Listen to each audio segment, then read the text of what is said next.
अब हुआ क्या कि अ, हम लोग यहाँ पे रहते हैं मीरा रोड महाराष्ट्र में। ये एकदम मुंबई से सटा हुआ एक शहर है। यहाँ पे हम लोग ने हैप्पीनेस कोर्स ऑर्गेनाइज किया और हैप्पीनेस कोर्स में ऐसा था कि मैं दोनों बैच नहीं ले सकता हूँ मैं इसमें। क्यों? अब हुआ क्या कि सुबह का बैच मुझे और एक भैया को लेना था, सुब्रतो भैया नाम है उनका। शाम का बैच सुब्रतो भैया और एक लेडी टीचर ले रही थी, मिन्नती नाम है उनका। अब सुबह का बैच मैंने ले लिया। फर्स्ट डे था हैप्पीनेस कोर्स का। उसके बाद मैं आराम से, मेरा छोटा बेबी है बहुत, 6 महीने का, तो उसी में काफी सारा काम धाम रहता है मुझे। तो सुब्रतो भैया ने मुझे फोन किया दोपहर में कि अभिषेक शाम के बैच में आ रहे हो ना। अब मैं बोला कि हाँ मैं आ रहा हूँ शाम के बैच में। नहीं नहीं, मैंने बोला कि शाम के बैच में भैया कैसे आ सकते हैं, अभी मुझे छोटा बेबी है, दिक्कत होगी, मैं शाम के बैच में नहीं आ पाऊंगा। क्योंकि मालूम है ना कि घर में छोटा बेबी रहता है तो वाइफ को भी थोड़ी हेल्प की जरूरत होती है। फिर उन्होंने बोला कि अरे मुझे लगा था तुम आओगे। मैंने बोला कि भैया पहले बोले होते तो मैं कुछ इंतजाम किया रहता।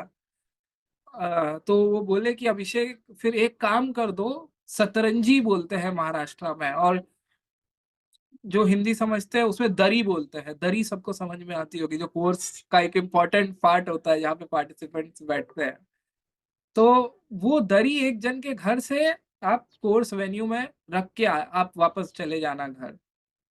तो फिर क्या हुआ कि मैं, कोर्स वेन्यू क्या है कि हमारा, देखो कोर्स कहीं पे भी हम लोग कर लेते हैं क्योंकि मुंबई में हॉल रेंट करना बहुत एक्सपेंसिव हो जाता है।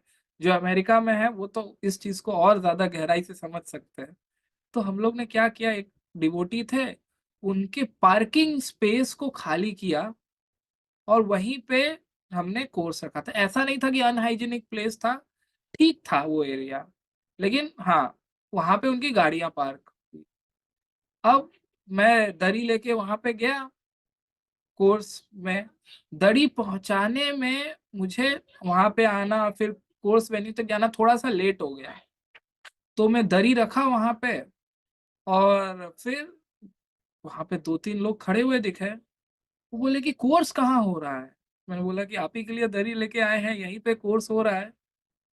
बोले व्हाट, यहाँ पे हो रहा है कोर्स। मैंने बोला कि भैया ये अच्छा तो है, लोकेशन ठीक है, देखिए आप हम लोग से एक्स्ट्रा पैसा ले लेते, आप लोग पार्किंग लॉट में कोर्स करा रहे हो 2,000 रुपए लेके। बोला कि भैया मतलब होना तो यही है। और उसके बाद जो बरसना स्टार्ट हुए वो मेरे ऊपर, आर्ट ऑफ लिविंग का क्या है, ये है, ये हो गया, वो हो गया, हम लोग कैसे बैठेंगे, कोई चेयर नहीं है, कुछ नहीं है, यहाँ कैसे हो सकता है कोर्स, यहाँ कोर्स हो ही नहीं सकता, आप कोई हॉल बुक करो, कुछ ना कुछ अभी करो, ऐसे कैसे। And he started telling so many things. अब मेरा अंदर से वो होने लग गया कि बाकी पार्टिसिपेंट्स भी उनके उनके तरफ देख के वो हो रहे हैं, मोटिवेट हो रहे हैं। देखो क्या होता है कई बार ना, एक वॉलेंटियर ये बात को समझ सकता है कि कितना प्रेशर आ जाता है जब कोई पार्टिसिपेंट एकदम वैसा हो जाए। फर्स्ट, पहली बार वो आए आर्ट ऑफ लिविंग को, और मैं नहीं चाहता था कि गुरुदेव को लेके कोई नेगेटिव थॉट हो। मैं एकदम झाड़ू लेके मॉप कर रहा हूँ, उसको क्लीन कर रहा हूँ। जिनके पार्किंग स्पेस में कर रहे थे उनको बोला जल्दी जल्दी चाबी दो, यहाँ से बाइक वाइक हटानी है।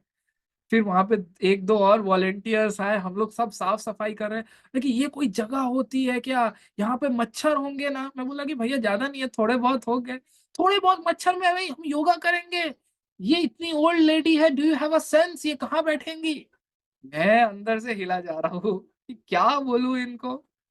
फिर उसके बाद क्या हुआ, आ, वो हो नहीं पा रहा है, हमने सारी जगह क्लीन की, ये की, एंड ही वाज फायरिंग। मैं बोला कि आप लोग एक तो एड्रेस भी सही नहीं देते हो, मेरा 1 घंटा इधर घूमने में लग गया। मैं बोला कि जो सुब्रतो भैया है ना जो कोर्स ले रहे हैं वो आ रहे होंगे, आप एक बार उनसे बात कर लीजिएगा। तो फिर मैं वेट कर रहा हूँ कि कैसे क्या हो। जैसे ही सुब्रतो भैया आए, वो थोड़े गुस्से में थे, वो पहचाने नहीं शक्ल से कौन सुब्रतो भैया है। और उन्होंने सुब्रतो भैया ने अपने बैग से गुरुदेव का फोटो निकाला और वहां पे एक शेल्फ था, वहां पे रख दिया। सिर्फ वो फोटो रख दिया। I was shocked. वो पर्सन, मुझे लगा कि सुब्रतो भैया को सुनाएगा, वो साइलेंट। और वो पर्सन तब से उन्हीं का ही वेट कर रहा था कि कब वो आए और कब वो उनपे बरसना शुरू हो। उन्होंने गुरुदेव का फोटो रखा। मैं देख रहा हूँ ये पर्सन कुछ बोला नहीं, बोला नहीं, बोला नहीं। कोर्स स्टार्ट हो गया, चुप हो गया, मतलब पूरा शांत हो गया, शांत हो गया।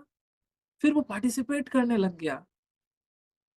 एंड ये मुझे समझ ही नहीं आया कि गुरुदेव ने किया तो किया क्या। वो फोटो रखते ही दिमाग कैसे पलट गया, जो कि यही इंसान इतना बरस रहा था और इस इंसान का वेट कर रहा था कि आए तब मैं इनको सब बातें बताऊं, सारी कमियां निकाल के। And he was a very professional, बहुत ही अच्छे घर से थे। उनको बिना एसी बड़ी गाड़ी लेके आए थे अपनी अच्छी खासी। जैसे ही गुरुदेव का फोटो रखा, पूरा माहौल बदल गया उस टाइम।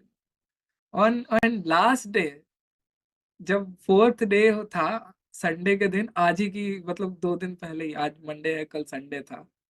जब फूड प्रोसेस होता है ना, जिस वक्त हम लोग एक सर्कल में बैठ के खाना खाते हैं, खाने का जूठा उठा सब जमीन में गिर जाता है, उस वक्त वो इंसान बोल रहा है झाड़ू का है, झाड़ू का है, लाओ मैं साफ सफाई करता हूँ। मैंने बोला फर्स्ट डे को जो इंसान इतना चिल्ला रहा था, फोर्थ डे वही इंसान झाड़ू मांग रहा है just to clean all the things.